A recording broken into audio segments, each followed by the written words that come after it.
receptor of criticism, both personal and against the church or Christianity as a whole?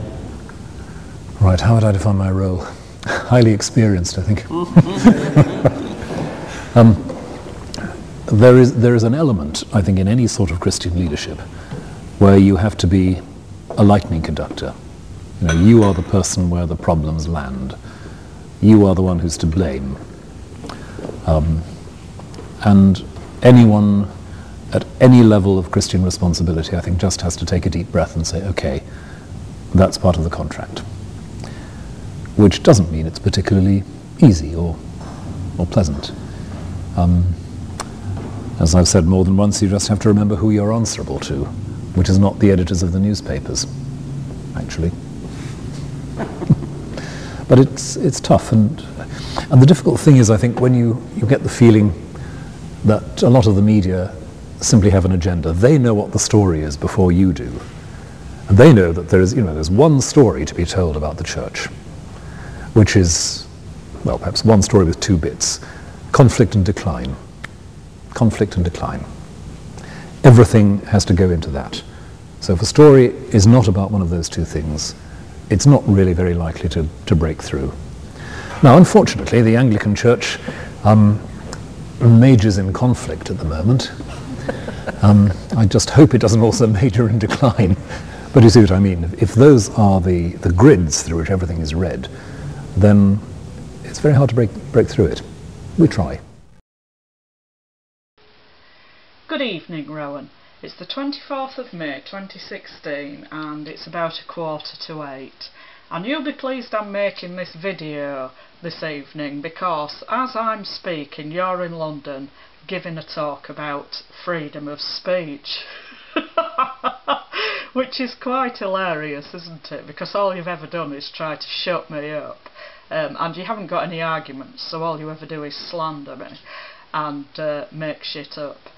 Anyway, this is our anniversary video that I promised I'd make yesterday, but unfortunately I was so busy celebrating our anniversary yesterday that I didn't get round to making the video.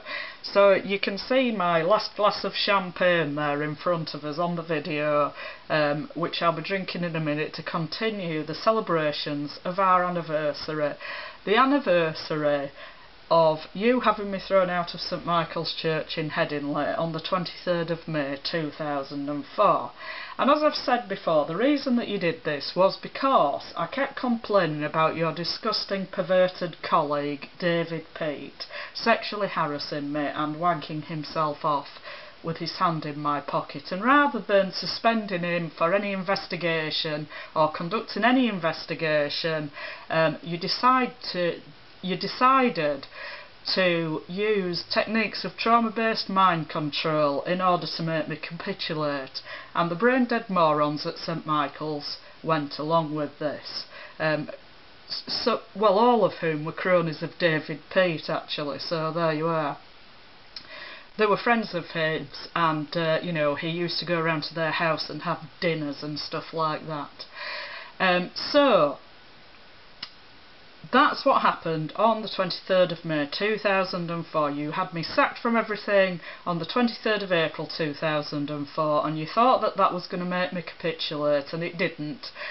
So then you had me thrown out, and you thought that would make me capitulate, and it didn't.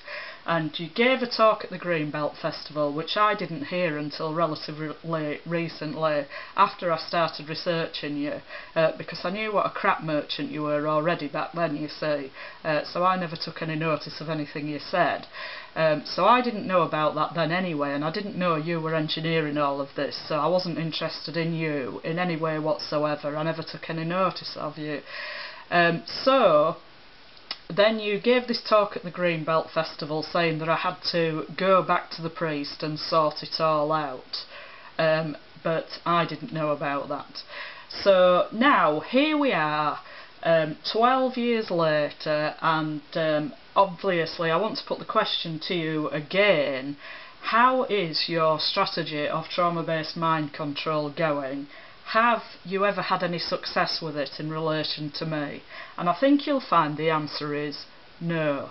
Now, a normal person would conclude that it's best not to try and manipulate me, because things just escalate and everything gets worse, and they never get what they want out of it because I won't be manipulated. You know, people were able to manipulate me earlier in my life, but you know, I learnt from that experience, because I'm not a psychopath and I can recognise when people are trying to manipulate me now, and I could back then as well, when you had me thrown out. So I do not respond to any attempts at manipulation, and I tell you out loud very clearly, I know what you're doing and it's not going to work. So the reason that I'm celebrating is because it's now 12 years since you did this, and so it's kind of the anniversary of you shooting yourself in the foot and making the biggest fool of yourself that anyone could ever make. And that makes me laugh, you see, because all this time you've been trying to force me to prostitute myself, and all you've done is revealed yourself as a cheap whore who sold your soul to Satan to get what you want in this life, and you're a puppet of the New World Order.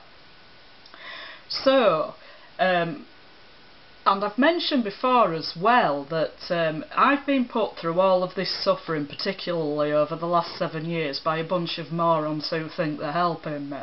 But they wouldn't be doing that if that wasn't for you anyway, so you're ultimately behind it all, and it's all of this problems I'm having are based on your lies, really, all the lies that you made up about me. So when I realised what was behind all of this around 2009, and I started researching you, well, you know, they threw me out of my job for absolutely no reason at all in 2010, so I've had all this time on my hands to be researching you that I wouldn't have had if I'd just been doing my job, or even if I'd been a priest in the Church of England, you see. If you hadn't sabotaged that, and if all this hadn't happened and me being thrown out of my job and having all this time on my hands, I've mentioned this before, I wouldn't have had the time or the interest in researching you.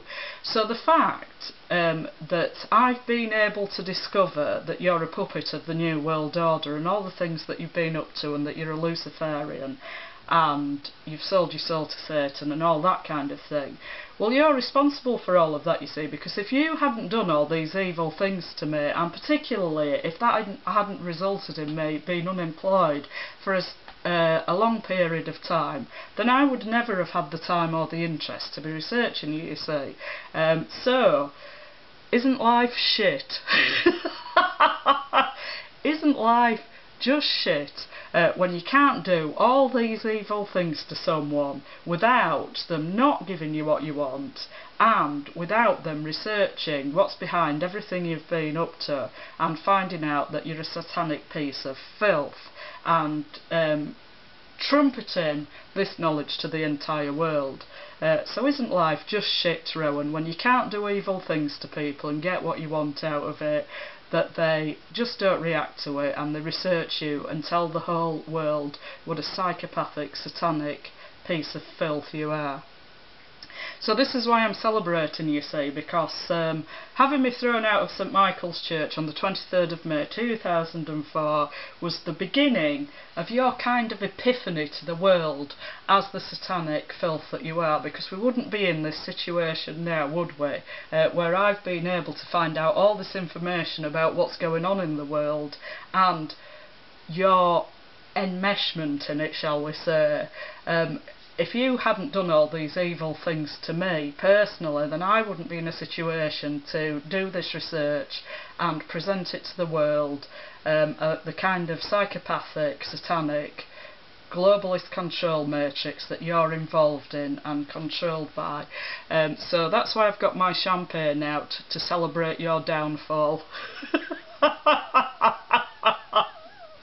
And I'm sure all those dead Iraqis would like to be here celebrating with me as well. You know, the ones who are dead because of all your filthy lying propaganda. So there we are.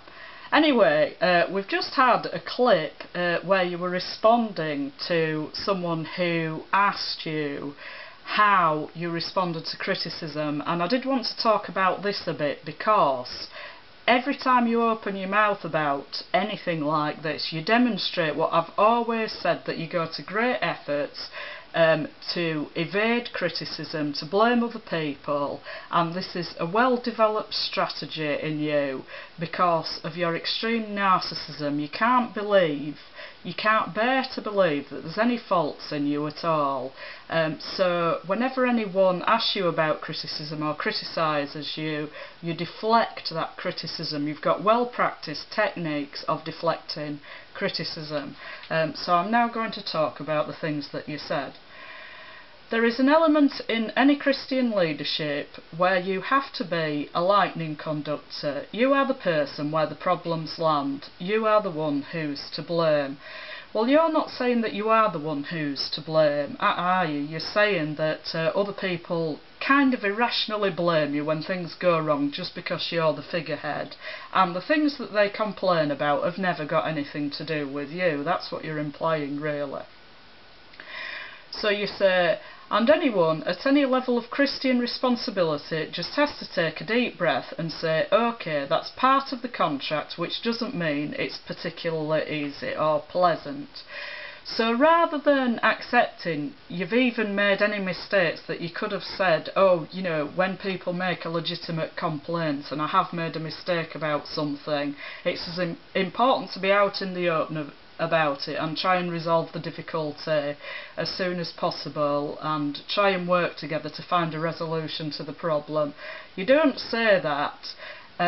You give an implicit criticism of the people who are complaining, who are irrationally complaining, and the only reason that they're complaining about you or to you is because you're the figurehead. It's never because you've ever made any mistakes or done anything wrong.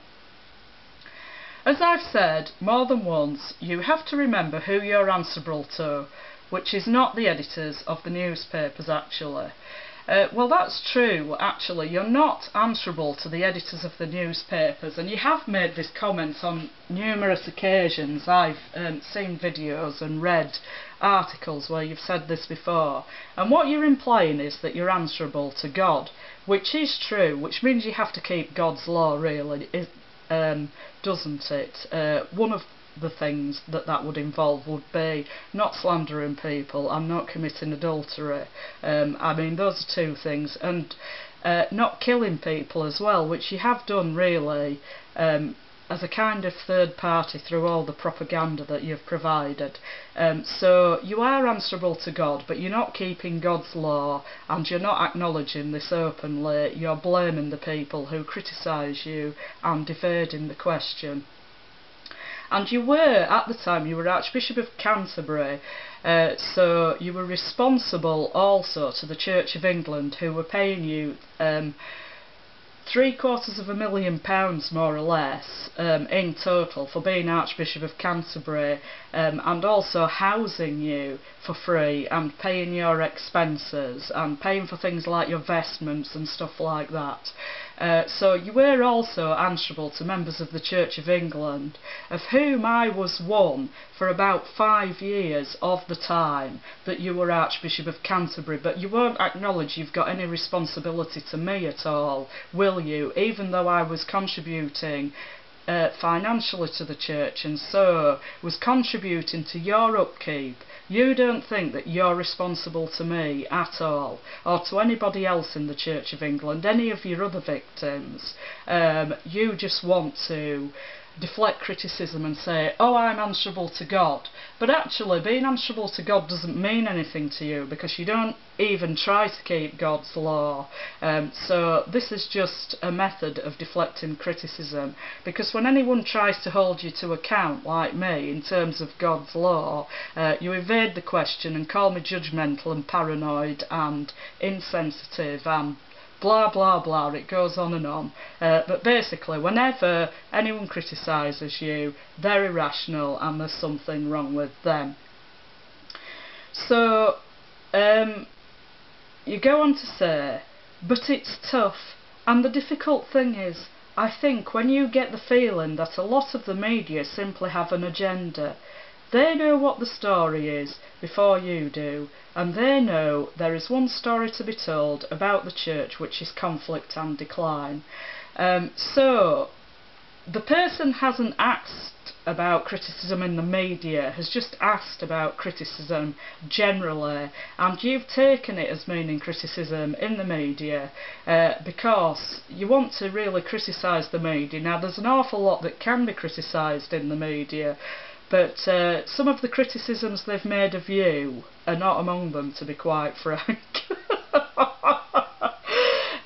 But you're kind of implying that the media are the only people who ever criticise you, whereas an awful lot of people criticise you. The majority of people who've had any real involvement with you think you're a complete and utter scumbag.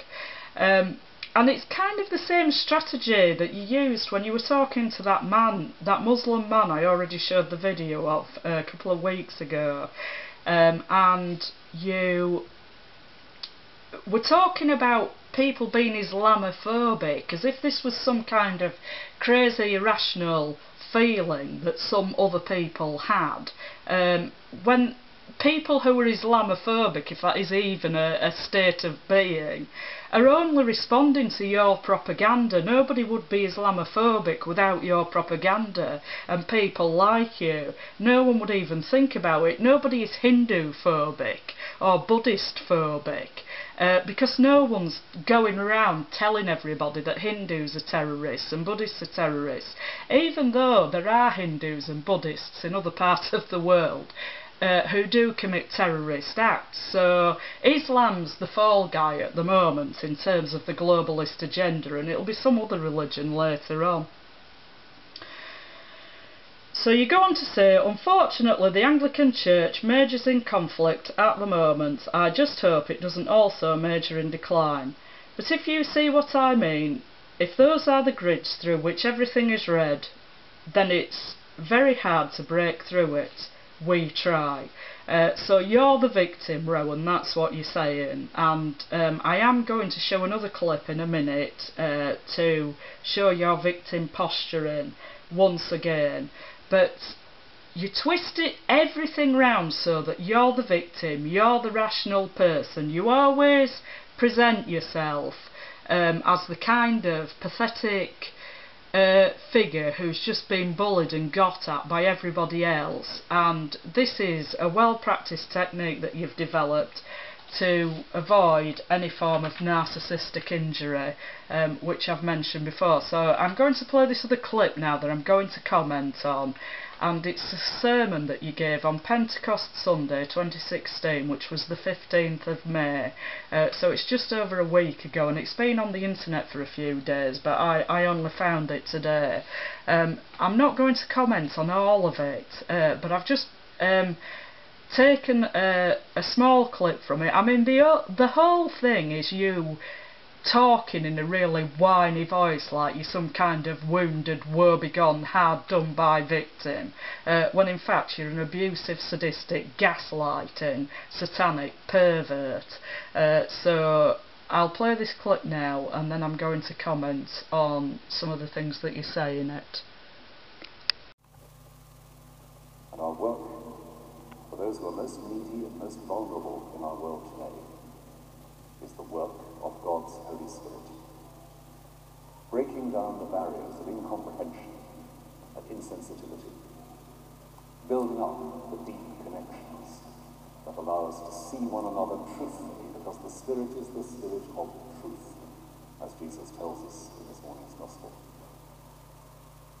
When you receive the grace of Christ, the bread and the wine of Holy Communion, we become ourselves signs and bearers of truth, truth-tellers in the world, set free to tell the truth about human dignity, to tell the truth about the need to share the world's resources.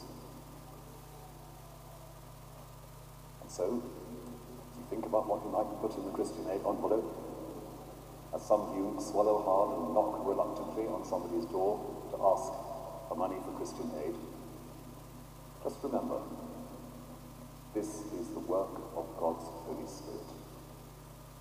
This is the building up of Christ's world, where human beings can look one another in the eye with gratitude and love appreciation and recognize one another for what they truly are. To God, Father, Son, and Holy Spirit, described as is most rightly due, might, majesty, dominion, and glory, now and forever. Amen. So you say, you're talking about Christian aid, and you say, and our work for those who are most needy and most vulnerable in the world today is the work of God's Holy Spirit. So Christian aid kind of raises money and works with people mainly in the third world. And you say, breaking down the barriers of incomprehension and insensitivity, building up the deep connections of that allow us to see one another truthfully, because the Spirit is the Spirit of truth, as Jesus tells us in this morning's Gospel. So, breaking down the barriers of incomprehension and insensitivity, well, I suppose you're implying that I don't understand you and I'm very insensitive for calling you a psychopathic, satanic scumbag, which you are, and you're gaslighting again. This is more gaslighting. The fact is that I understand you absolutely perfectly, Rowan. I understand you better than you understand yourself, and all of the strategies that you come out with, it's over and over again. You're going round in the same circles, as I've said before, kicking your stupid little ball round on the pitch and thinking we're having a game of football, and I'm announcing your game plan on the tannoy, and you're incapable of learning because you're a psychopath. So this is why you're coming out with this self-pity and bullshit once again.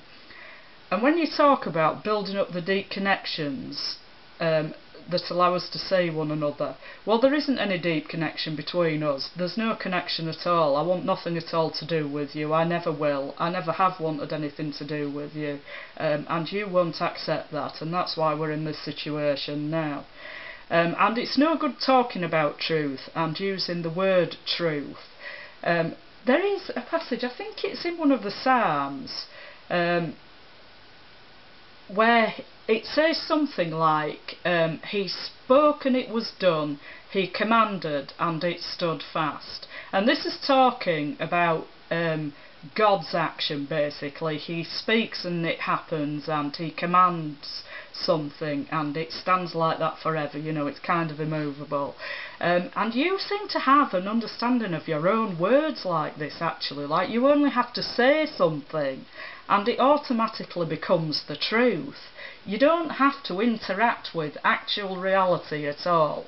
Simply the fact that you're saying something makes it true, regardless of all the evidence to the contrary. And as I've said before, this is because you live in a fantasy world and you don't really have any real comprehension of reality at all. You think you generate reality in your own mind and that you just say something and it automatically becomes true. And then you say, when you see the grace of Christ in the bread and the wine of Holy Communion, we become ourselves signs and bearers of truth. Truth tellers in the world set free to tell the truth about human dignity, to tell the truth about the need to share the world's resources.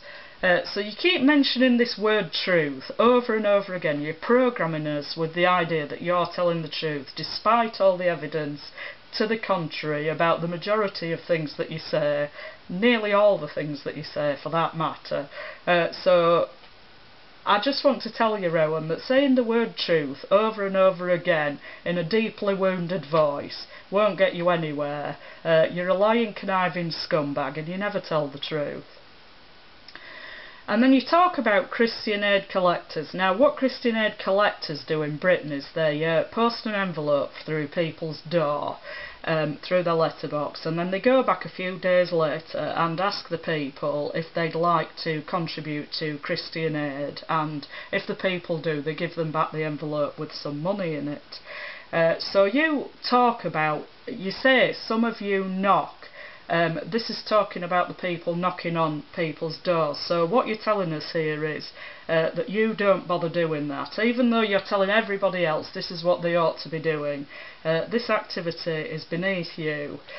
Some of you knock, and what you're saying is, I can't be bothered, I'm too important to be doing things like that. So you then say, just remember, this is the work of God's Holy Spirit. This is the building up of Christ's world. Well, you know, the world isn't really Christ's. It isn't Christ's world. Not in the sense that you're implying, anyway. I'm just going to read now from St Paul's second letter to the Corinthians, chapter 4. So this is emergent church stuff again, that we're bringing the kingdom on earth. This is emergent church stuff when we're really supposed to be focusing on the heavenly kingdom. That doesn't mean we don't do works of charity on earth, but that isn't meant to be the focus of Christian life. We're meant to be looking at the hereafter, really. So here's this quotation anyway. This is 2 Corinthians chapter 4, beginning to read at verse 1. Therefore, since it is by God's mercy that we are engaged in this ministry, we do not lose heart.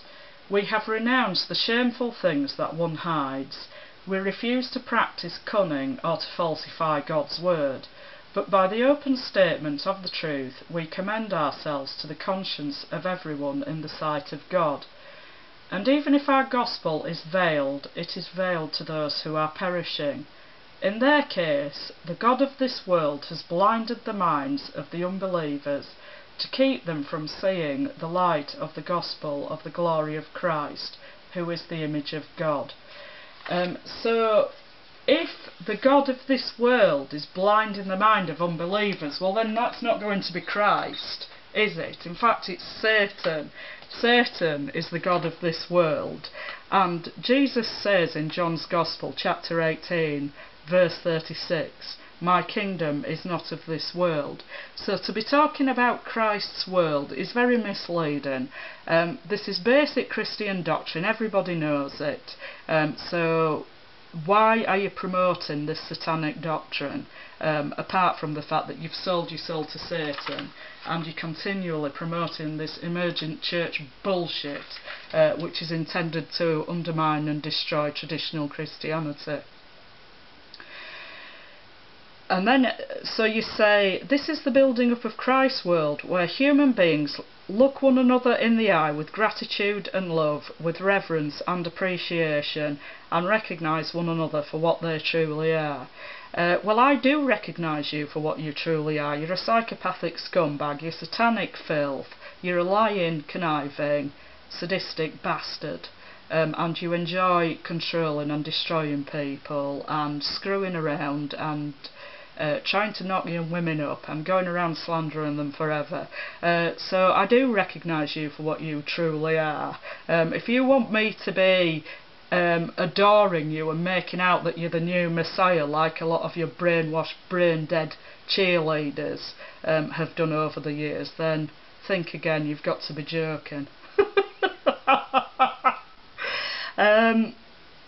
And also, I mean, since you've never done anything but try to abuse me and slander me and screw me and go around lying everywhere about me and try to control me by means of trauma-based mind control and engineered catastrophe after catastrophe in my adult life, why the hell would I be looking at you with gratitude and love? You're completely insane. Reverence and appreciation, well, we're not called to revere one another. That's not the teaching of Christ. So that's something you've just made up yourself. You just you want people to be revering you, and to be honest, a lot of people do, or at least they once used to. It was like everyone lost their mind in relation to you. They seemed to have no capacity for critical thinking at all. It was if ever anyone criticised you, it was like the emperor has no clothes scenario. And I'm not the only person who said that. There's A religious correspondent in the Daily Telegraph, Damien Thompson, also wrote an article mentioning this, that you can never criticise Rowan Williams, otherwise everybody kind of goes into a hysterical frenzy. It was really like you were the new messiah in the minds of some people, and really you're just a psychopathic scumbag. Anyway, I am also going to play another clip in a minute, which I've played before. It's of the talk that you gave at the British Academy in December 2015, where a man asked you about, you're talking about tragedy in a kind of literary sense, and the man asked you the question, where is the place of human sin in tragedy, and you very skillfully evade accepting any guilt for anything, the same as you did when the person asked you in the video clip I've showed already about how you handled criticism. You avoided ever saying that you ever did anything wrong, so you evaded it there, and here you are again in this clip evading it here, and basically saying that the only reason anything ever goes wrong because of the things that you do is because we're living in a sinful and fallen world. And as I've pointed out before, when you want to promote environmentalism, we're not in fact living in a sinful and fallen world. God has created everything very good, and the fall never happened. That's your doctrine when you're promoting environmentalism. But when you're trying to wriggle off the hook of taking responsibility for your evil behaviour and attitude, then suddenly we're living in a fallen world. So I'm going to play this clip to further illustrate my point, that you've developed fantastic skills of evading any kind of narcissistic injury, and also that you always play the victim. It's always your critics who are in the wrong. You never accept that you've done anything wrong. You never accept any responsibility for anything. So I'll play that clip now, and then I'm going to make another comment, and then I'll finish the video off.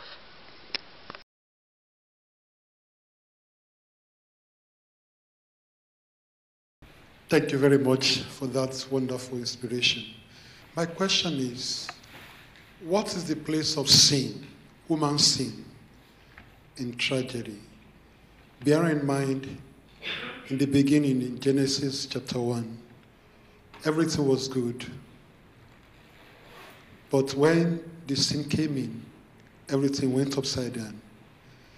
And I'm not just really comfortable talking about tragedy in a contemporary society without looking at the effects of sin.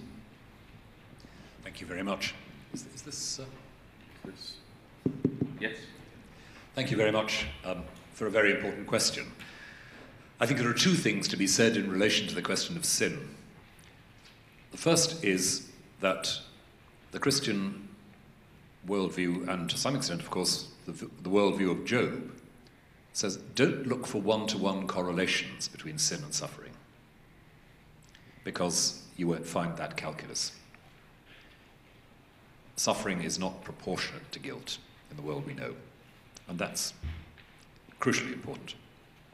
Second thing is the dimension of the moral life which Donald McKinnon draws out, which is that if we are in, I think I said, in a world where our desires are always running in, let's just kindly say, eccentric directions, then the actual outcome of even the most well-intentioned action may be marked by sin. We can create the effect of sin, even if our intentions are not sinful. And it's that deep entanglement of our motives at levels we don't understand, the springs of our action, that illustrates the world, the theological world, in which we can talk about the tragic, because it's a world in which, in some sense, our desires are ignorant, are blinded in some degree. So I'm now going to just play this final short clip really just to kind of describe you as a perception manager and propagandist for the New World Order, and to demonstrate that propagandists always insist that they're telling the truth, that their lies and perception management is the truth, and nobody's ever allowed to question it. They become a pariah and all this kind of thing. This is the way that propagandists and liars always work. They always insist that they're telling the truth. And as I've said many times before, not only in these videos but at other times, you can always trust liars, can't you, when they insist that they're telling you the truth. So I'll leave it there now, and it's just like a scratched record with you, over and over again, the same self-indulgent, gratifying, self-defending, self-satisfied bullshit. You're the injured party, everyone else is totally unreasonable, you always tell the truth, and other people need to kind of come and worship the ground that you walk on. And this is the image that you always present. You will never accept any criticism for anything, not just in relation to me or the things that I'm saying. You simply are incapable of accepting criticism or that you've ever done anything wrong. So I'm going to play this clip now to celebrate the discovery of your role as a propagandist and perception manager for the New World Order, which, as I said earlier, none of this would have happened if you hadn't behaved in such an evil way towards me, and I hadn't had all this time to be researching you and all the satanic things that you're involved in, all your lies and propaganda that have led to over 1 million deaths and destroyed the lives and livelihoods of countless people and robbed the wealth of nations. So aren't you just a lovely person to be there demanding people revere you? Yes, well, that's what Satan said to Jesus, isn't it? If you bow down and worship me, I'll give you all the kingdoms of this earth. Well, thanks for the offer, Rowan, but I'll just do without all the kingdoms of the earth. So I'll leave it there for now. Once again, happy anniversary, and I shall be enjoying my champagne in a moment. The last of my champagne from my great celebration of our 12th anniversary. Hasta la próxima. But before I do that, I forgot to do my Bible reading that I was going to do. As you can see, I'd already started on my champagne. So I'm going to read to you now from Matthew's Gospel, chapter 23, beginning at verse 23. This is Jesus speaking, by the way. Woe to you, scribes and Pharisees, hypocrites! For you tithe mint, dill and cumin, and have neglected the weightier matters of the law, justice and mercy and faith. It is these you ought to have practised without neglecting the others. You blind guides, you strain out a gnat, but swallow a camel. Woe to you, scribes and Pharisees, hypocrites! For you clean the outside of the cup and the plate, but inside they are full of greed and self-indulgence. You blind Pharisee, first clean the inside of the cup, so that the outside also may become clean. Woe to you, scribes and Pharisees, hypocrites! For you are like whitewashed tombs, which on the outside look beautiful, but inside they are full of the bones of the dead and all kinds of filth. So you also on the outside look righteous to others, but inside you are full of hypocrisy and lawlessness. Woe to you, scribes and Pharisees, hypocrites! For you build the tombs of the prophets, and decorate the graves of the righteous, and you say, if we had lived in the days of our ancestors, we would not have taken part with them in shedding the blood of the prophets. Thus you testify against yourselves that you are the descendants of those who murdered the prophets. Fill up then the measure of your ancestors. You snakes, you brood of vipers, how can you escape being sentenced to hell? Therefore I send you prophets, sages and scribes, some of whom you will kill and crucify, and some you will flog in your synagogues, and pursue from town to town, so that upon you may come all the righteous blood shed on earth, from the blood of righteous Abel to the blood of Zachariah, son of Barachiah, whom ye murdered between the sanctuary and the altar. Truly I tell you, all this will come upon this generation. So this is one of the sayings of Jesus that you don't want anyone quoting because you're so concerned about anti-Semitism. But as I've already said, he was a Jew. He's criticising hypocritical and corrupt religious leaders, and the person who wrote the story down was also a Jew. And the significance of it is not criticising Jews, it's criticising hypocritical religious leaders and abusive religious leaders. This is what you've done to me, thrown me out of synagogues and pursued me from town to town. So this is the reason you don't want anyone reading it. And you're pretending that's because you care so much about anti-Semitism, despite being controlled by the people who created the Third Reich. So I've read that now because of you complaining about insensitivity. So if you want to complain about insensitivity, then I suggest you complain to Jesus, because I'm just following his example, and I'd rather listen to him than a complete and utter bullshit merchant like you who sold their soul to Satan. So I really will leave it there now, and I shall finish my champagne on that note. Hasta la próxima. You trust me and what I say.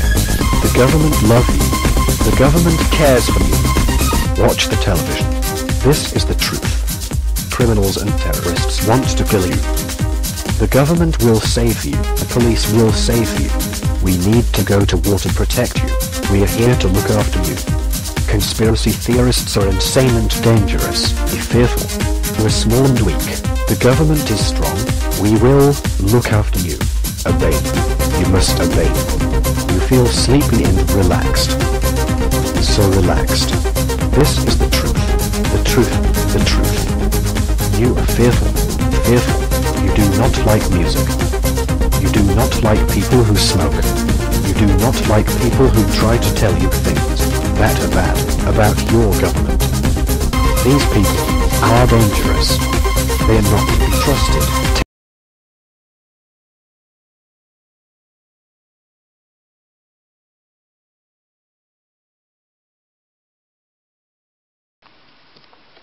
Good morning, Rowan. It's the morning of the 7th of October 2015, and it's 8:45 in the morning. I'm making you this video today because I've actually thought of another question to ask you. I thought I only had 3 questions, but I've actually got 4. So, my first question is, if I'm such a delinquent sex maniac and fantasist, why would the people need you to tell them? Why wouldn't they just notice themselves? Question number 2. If I'm such a delinquent sex maniac and fantasist, what has it got to do with you anyway? Why are you obsessed with a young woman's sex life? Question number 3. Was there ever going to be any cut-off point? Because you'd already been at it for 12 years by the time you had me kicked out of St Michael's Church for complaining about your dirty bastard colleague without any inquiry whatsoever. So, was there ever going to be a day when you decided, oh, well, she can't be a delinquent sex maniac and fantasist after all, I'd better give up? Or were you just going to go on forever? So that's question number 3. And my 4th question is, well, what were you going to do if I turned out to be a delinquent sex maniac and fantasist?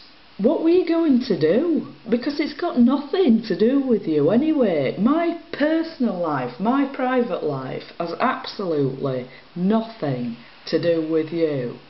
Why were you so obsessed with my sex life? You dirty bastard. You're just a dirty bastard, aren't you? So what were you going to do? Supposing I ended up in bed with someone, a man or a woman or anyone I don't know, what were you going to do? What were you actually going to do? Were you going to come round and join in? Were you going to watch? Were you going to film me and try and blackmail me? Because I think that's what you were going to try and do. And I think you're being blackmailed. That's why you're so easy to control. So that's my fourth question. And I want answers to all of these questions. And don't forget, somebody will be turning up to make a citizen's arrest. So be alert. It could be today.